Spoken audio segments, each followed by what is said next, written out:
நீ என்ன பண்ணிட்டு இருக்க? நான் தோத்துட்டேன். நீ ஏன் இப்படி பண்ணிட்டு இருக்க? உன்கிட்ட பைத்தியமா?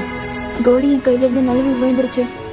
நீ என்ன ஜெயிக்க வைக்கதான் இப்படி எல்லாம் பண்றேன்னு நீ செய்யறத நான் ஏத்துப்பேன் நினைச்சிட்டு இருக்கியா? மறுபடியும் விளையாடு. விளையாடினாலும் என்னால ஒண்ணு ஜெயிக்க முடியாது. எனக்கு கொஞ்சம் ஸ்டைலா தோத்து போக விட. நீ ஒன்னும் தியாகம் பண்ண வேண்டாம். மறுபடியும் விளையாடு. சொல்றது கேக்குறியா? எனக்கு யாரும் இல்ல. உன்கிட்ட வாழ்றதுக்கு ஒரு காரணம் இருக்கு. என்கிட்ட எதுவும் இல்ல. நீ வெளியில போறதுக்கு ஒரு அர்த்தம் இருக்கு. நீ ஜெயிக்கணும். நீ இந்த இடத்துல இருந்து உயிரோட வெளியில போகணும். அப்புறம் உங்க அம்மாவை போய் சந்திக்கணும். உன் தம்பிய திரும்ப கொண்டு வரணும். நீங்க எல்லாரும் ஒண்ணா சேர்ந்து. ரொம்ப தேங்க்ஸ் என் கூட விளையாடுறதுக்கு.